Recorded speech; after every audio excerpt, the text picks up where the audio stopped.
Hi, everybody. Here is your homework video about how to create the illusion of transparency with paint.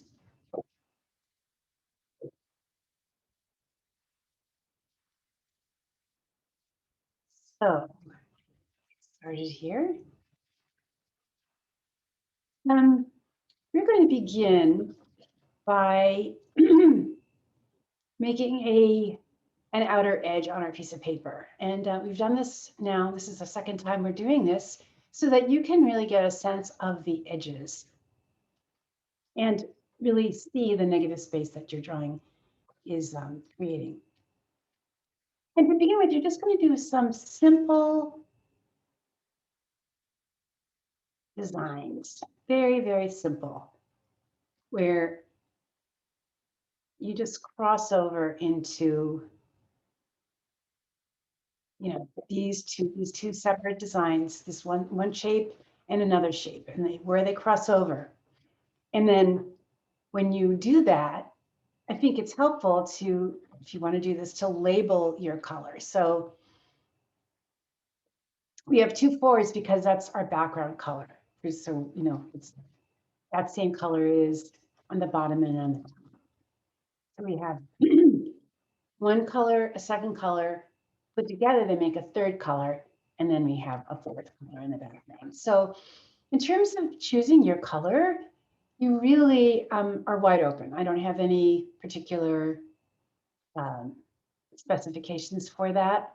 Although I would say that it could really be interesting to use two complementary colors. That is, colors that are opposite each other on the color wheel, and that would be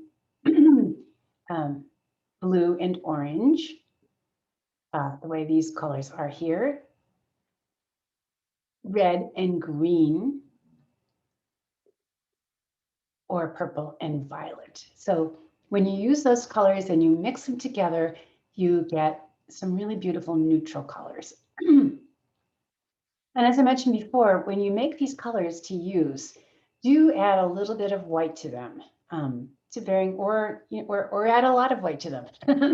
Excuse me, that is the way that you're going to get a nice flat opaque color with no streaks in it. And that is also the way when you mix your third color here, you're going to be able to really see the color and not to sort of see streaky, blendy stuff. We want to really see a solid color here.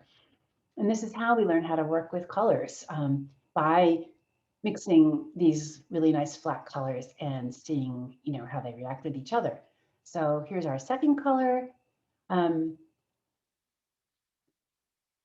It's actually more like an orangey than this, the video is showing here, but it doesn't really matter. You get the general idea. And you're going to paint that area in with this nice, flat, non-streaky color that has white in it. As I said, you can add as much or as you want to it. You do need a little bit at least so that the color does appear nice and flat. That's the trick. That's the trick to doing this. And you also do need to mix up enough color so that it'll stay wet long enough. So I would say to, before you start this effort, I would take 2 small containers, could be cottage cheese containers or yogurt containers or even just plastic cups, and mix about, a couple of tablespoons anyway of your paint of all these different colors. Otherwise, you're just always going to have to be remixing, and it's really it's pain. Okay, so there we go with our 50% of both colors of both the 1 and 2.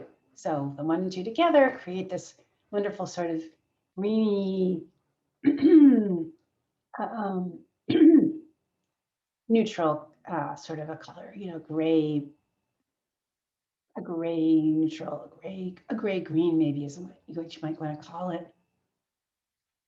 So this color, as I said before, is not yellow. It is more like a peach. So that is why you don't get a straight green color out of this. You get a different color because this really is more of a red color, or more toward orange. All right, so that gives you this overlap that we're talking about. So the illusion is that when you look at this, you have the sense that these two colors are transparent and that they are, in fact, you're able to see one through the net through the other one, right? So you're not sure which is on the top. You see either the blue or the yellow or the orange rather, but one of them is on the top, one is on the bottom. Doesn't matter which, but it appears that you can see where they come together. So that is the really fun illusion that we're talking about making. So is it really happening? No, but because our eyes and our mind understand this third color as being a combination of these two, we imagine that these two colors are really creating a third, but we know that they're really not.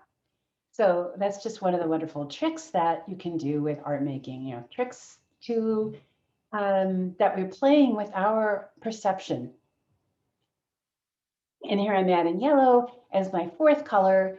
You could check whatever color you want. I mean, it could be black, it could be, green, could be red, or some version thereof, violet, whatever, with a little bit of white or a lot of white in it.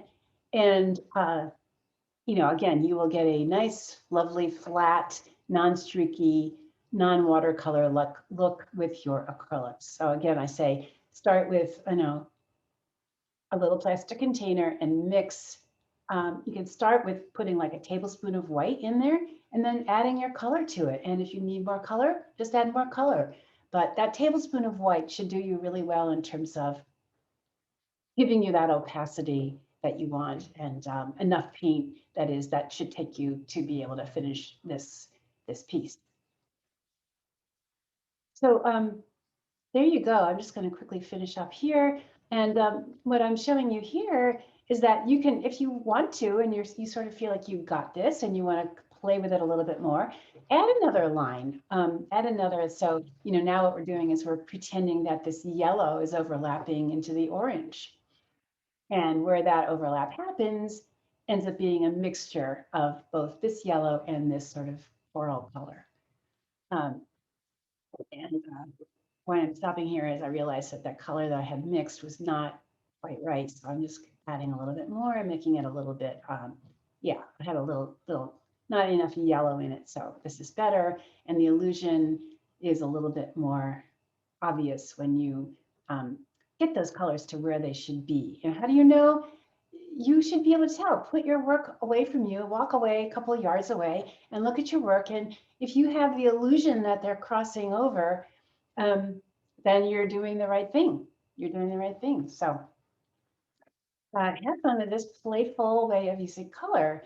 And I would advise you to do about 3 of these, maybe three different variations on your color mixing.